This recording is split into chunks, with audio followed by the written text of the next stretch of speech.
प्रिय छात्रों, आज मैं गोधूली भाग 1 के गद्य खंड के पाठ निबंध पर चर्चा करने वाली हूँ, जिसके लेखक जगदीश नारायण चौबे हैं।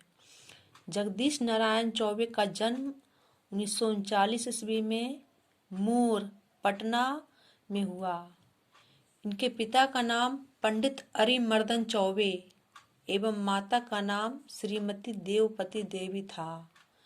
इनकी शिक्षा दीक्षा गांव और पटना में हुई। पटना विश्वविद्यालय से इन्होंने हिंदी में एमए और डीलिट किया और पटना विश्वविद्यालय में ही अध्यापक बने। 1951 ईस्वी में इनकी पहली कविता राष्ट्रवाणी में प्रकाशित हुई। 1953 ईस्वी में इनका पहला कविता संग्रह एकाकी प्रकाशित हुआ। इसकी भूमिका शिवपूजन सहाय ने लिखी। इनकी दूसरी कविता पुस्तक गीतकार की भूमिका राष्ट्रकवि रामधारी सिंह दिनकर ने लिखी और एक संभावनाशील कवि के रूप में पहचाना। 1962 ईस्वी में इन्हें बिहार राष्ट्र भाषा परिषद का उदीयमान साहित्यकार पुरस्कार और परिषद से ही 2004 में साहित्यकार सम्मान प्राप्त हुआ। 1983 ईस्वी में बिहार राष्ट्र भाषा परिषद से उपन्यास की भाषा नामक पुस्तक प्रकाशित हुई, जो इनके शोध का विषय भी था। इनके 2 व्यंग्य संग्रह भी प्रकाशित हो चुके हैं, तारीफ के पुल और देखो जग बौराना। इन्होंने बच्चों के लिए अनेक कविताएं और कहानियां लिखी। दादी का कंबल, पिंड छूट गया, पीपल वाला भूत, दादाजी, गिरोह वाले बाबा आदि बाल कथाएं हैं। इंद्रधनुष कैसे बनता है, अच्छे बच्चे, हंसते गाते गिनती सीखो आदि बाल कविताएं खूब चर्चित हुई। पटना विश्वविद्यालय का गान गंगा तट पर ज्ञान हिमालय इनके द्वारा ही रचा गया है। हिंदी जगत में जगदीश नारायण चौबे की पहचान एक सधे हुए गद्यकार की है। प्रसिद्ध कवि नागार्जुन ने इनके गद्य की भूरी भूरी प्रशंसा की है। प्रस्तुत पाठ निबंध में भी उनके कांटदार गद्य के नमूने भरे पड़े हैं। यहाँ संकलित पाठ निबंध में इन्होंने बताया है कि निबंध में लालित्य और प्रयोजन दोनों का गुण होना चाहिए। यह पाठ छात्रों में निबंध लिखने का हुनर पैदा करता है और उसकी रचनात्मकता में भी सहायक होता है।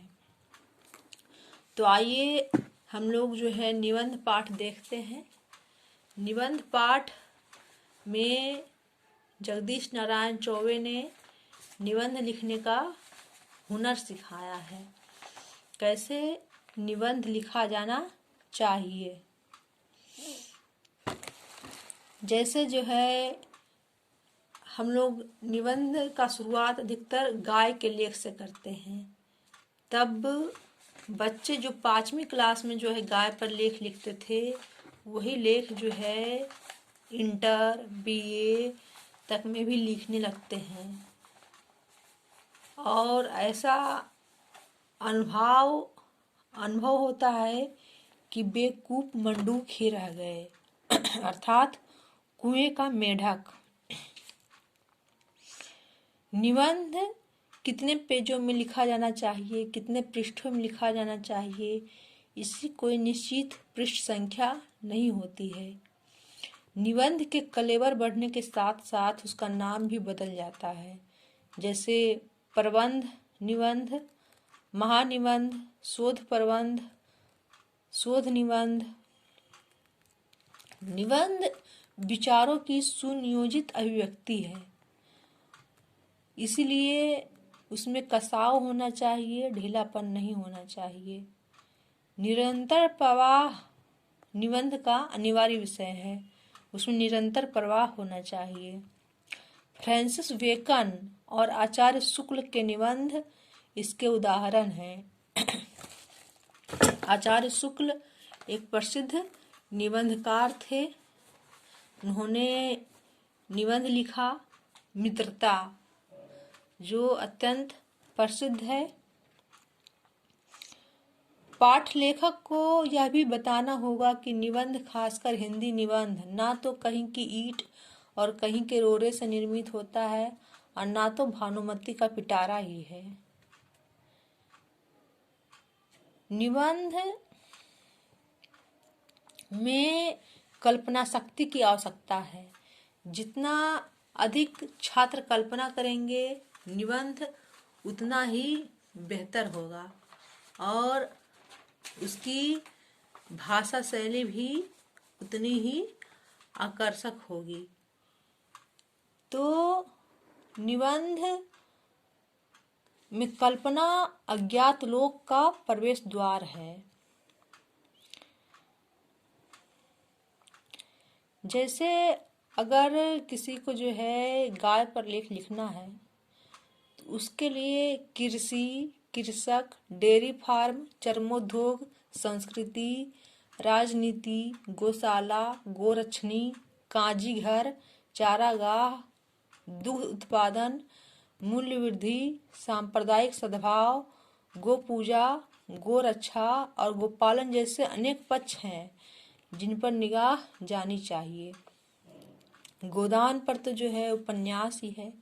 प्रेमचंद ने गोदान लिखा। गवाक्ष, गवेषणा, गोधुली, गोचारण आदि शब्द गाय से ही बने हैं।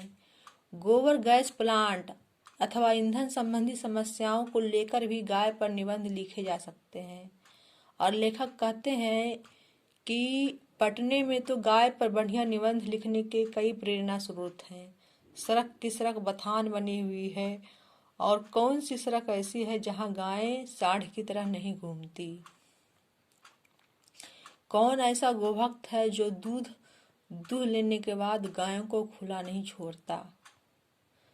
तो इसी तरह अगर एक प्याली चाय पर जो है निबंध लिखना है तो उसमें भारत का बजट, भारत की आर्थिक अवस्था या भारत की अर्थनीति का पक्का आधार भी लिखा जाना चाहिए।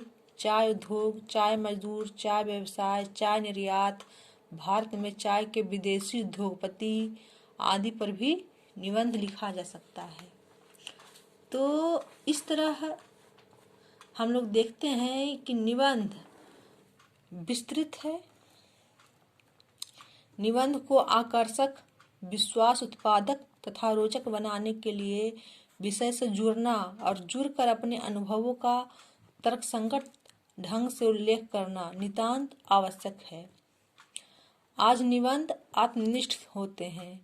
व्यक्तित्व निबंध को भी आज ललित निबंध कहा जाता है। शास्त्रीय संगीत के गाढ़ेपन को जिस तरह थोड़ा घोल कर सुगम संगीत बना दिया गया है, उसी तरह निबंध को भी लोकप्रिय बनाने के लिए उसकी प्राचीन शास्त्रीयता को एक हद तक ढीला करके लालित्य तत्व से मढ़ दिया गया है। डॉक्टर हजारी प्रसाद द्विवेदी, डॉक्टर विद्यानिवास मिश्र, आचार्य देवेंद्र नाथ शर्मा, डॉक्टर कुबेर नाथ राय, डॉक्टर विवेकी राय ललित निबंध के समर्थ और साक्षी हस्ताक्षर हैं। ये सब ललित निबंधकार हैं। छात्र जीवन से संबंधित सैकड़ों समस्या है जिसका बखान हम ऊपर से नीचे करते रहते हैं। क्यों नहीं हम उन समस्याओं से जुड़ते हैं, उनमें डूबते हैं और प्राप्त अनुभवों का जिक्र करते हैं। और यह सब उस पल हो सकता है जब हम निबंध लिखना शुरू करने जा रहे हैं। कल्पना के द्वारा विषय से संबंध स्थापना और फिर अनुभवों का सृजन का अच्छा उदाहरण है नाखून क्यों बढ़ते हैं। हजारी प्रसाद द्विवेदी का लिखा हुआ है नाखून क्यों बढ़ते हैं। विषय जो है बिल्कुल अनसुना है, लेकिन कल्पना और निजी संपर्क के आधार पर प्रतिपादन इतना विश्वसनीय है कि पाठक विस्मय विमुख रह जाता है।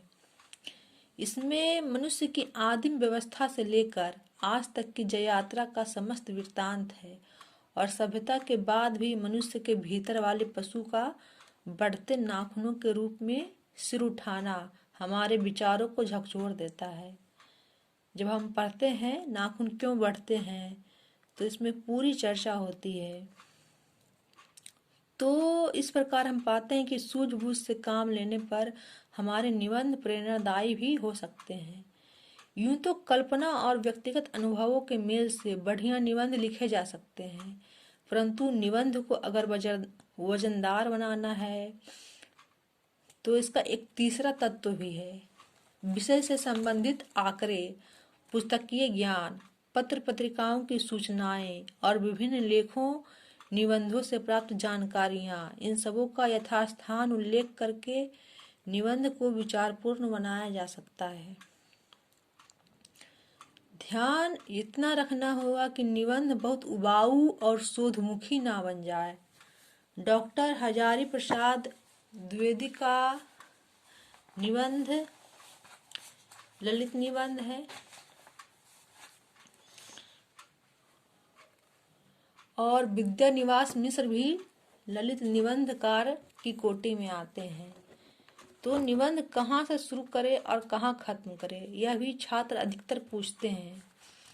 तो प्रारंभिक पंक्तियां जो है जरूर उत्सुकता जगाने वाली होनी चाहिए। भारत अब कृषि प्रधान देश नहीं है। मैं अपनी गाय बेचना चाहता हूँ। एक प्याली चाय की कीमत अब 4 रुपये हो जाएगी। कल से चाय पीना पिलाना बंद, आदि कुछ नमूने हैं जिनसे विषय में प्रवेश करने के लिए द्वार खोला जा सकता है। अंत करना तो बहुत आसान है। जहाँ लगे कि अब मेरे पास कहने के लिए कुछ शब्द नहीं है, उसी क्षण लिखना बंद कर दे। कोई मोह ममता नहीं, कोई इतदर्थ अर्थात नहीं। निबंध का स्वाभाविक अंत सर्वोत्तम होता है। पाठक लेखक का कर्तव्य है कि वह छात्र को सही भाषा प्रयोग संबंधी उदाहरण अपने लेखन के जरिए ही दे, क्योंकि एक अवस्था तक छात्रों की धारणा रहती है कि हिंदी जितनी अलंकृत और अस्वाभाविक होगी, अंक उतने ही मिलेंगे। भाषा सहज होना चाहिए। लिखने के समय भी वह उतनी ही सहज रहे जितना सोचने के समय थी, और बीच बीच में हम ऐसे मोहवश ऐसा शब्द नहीं खोज दे जिसे निर्ममता पूर्वक दूसरा आदमी उखाड़ ले या नोच ले।